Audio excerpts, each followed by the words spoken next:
మీ ద్వారా కొన్ని క్యాబినెట్లో తీసుకున్నటువంటి అత్యంత ముఖ్యమైనటువంటి అంశాలని రాష్ట్రంలో ఉన్నటువంటి ఉద్యోగ సంఘాలకి ఉద్యోగస్తులకి అట్లాగే రాష్ట్ర ప్రజలకు కూడా తెలియజెప్పాలనే ఆలోచనతోనే మీతో కూర్చున్నాం. ప్రధానంగా గత కొన్ని నెలలుగా రాష్ట్ర ఉద్యోగ సంఘాలు కానీ ఉద్యోగస్తులు కానీ ఎదురు చూస్తున్నటువంటి కొన్ని అంశాలపైన మీ అందరికీ తెలిసిందే. గతంలో నవీన్ మిట్టల్ గారి ఆధ్వర్యంలో కొద్దిమంది అధికారులతో ఉద్యోగస్తులతో మాట్లాడటానికి ఒక కమిటీ వేయటం జరిగింది. అట్లాగే వారి సమస్యలన్నింటినీ కూడా అధికారులు ఉద్యోగ సంఘాలు మాట్లాడి ఇచ్చినటువంటి అంశాలని కేబినెట్ సబ్ కమిటీ ఆధ్వర్యంలో పూర్తిగా చర్చించి వారు కోరిన కోరికల్ని వాటన్నిటినీ కూడా కేబినెట్ దృష్టికి తీసుకురావటం జరిగింది. ఈరోజు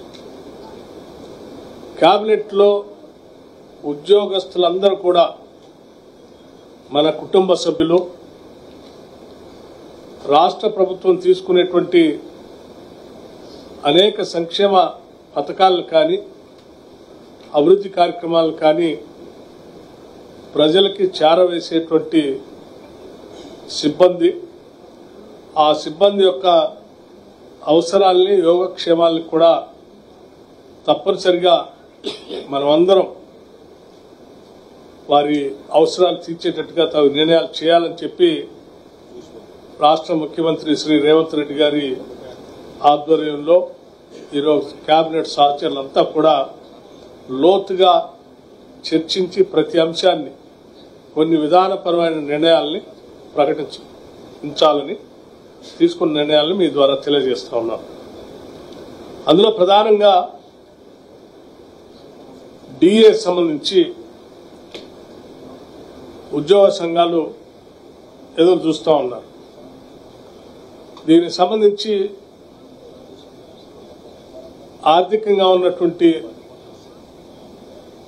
పడేటువంటి భారాన్ని కూడా లెక్కలు కట్టి ప్రస్తుతానికి 2 డిఏలు ఉద్యోగ సంఘాలకి ఉద్యోగస్తులకు ఇవ్వాలని, ఒక డిఏ ఇప్పుడు వెంటనే చెల్లించాలని,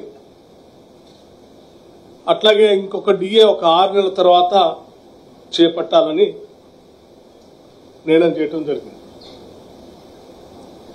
ఒక డిఏ ఇప్పుడు, ఇంకొక డిఏ ఒక 6 నెలల తర్వాత. ఇది అత్యంత ప్రధానమైనటువంటి అంశం ఉద్యోగస్తులకు సంబంధించినంత వరకు. అట్లాగే ఆర్థికంగా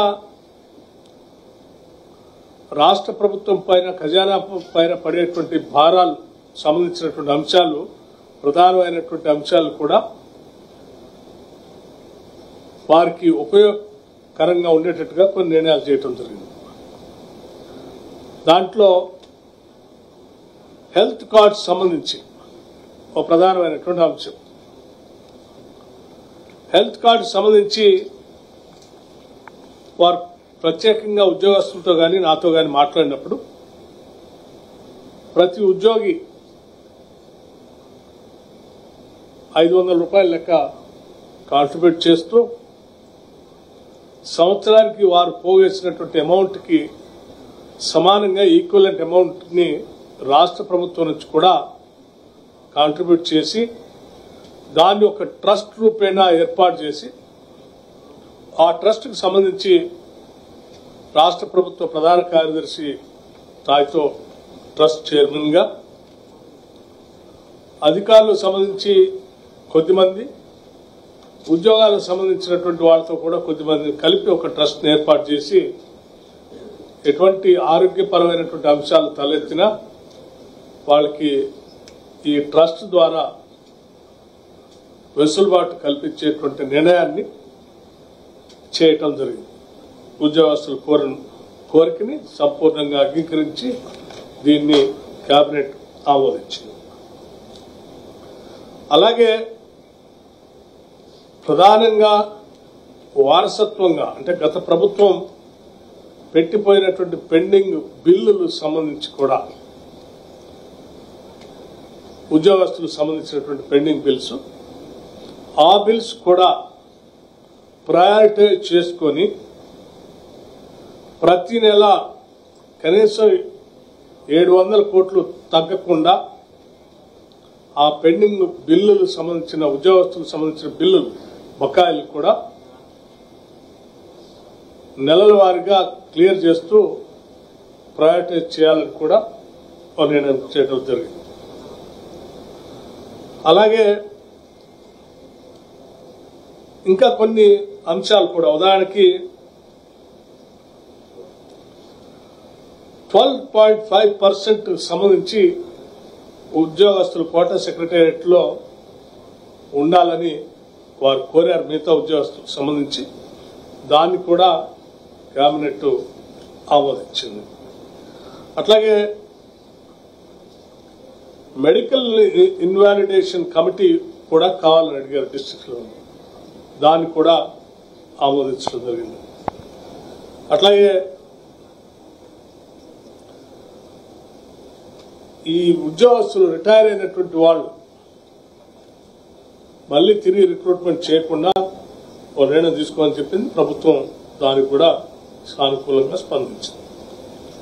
అట్లాగే గ్రామ పంచాయతీలో పనిచేస్తున్నటువంటి సెక్రటరీస్ సంబంధించిన క్యాడర్ ర్యాంకు సంబంధించి ఒక గ్రేడింగ్ ఒక నిర్ణయం తీసుకోవాలంటే గ్రామ పంచాయతీల గ్రేడింగ్ ప్రకారం వారికి ఆ గ్రేడింగ్ ఇచ్చేటువంటి కార్యక్రమాలు కూడా చేస్తామని చెప్పారు.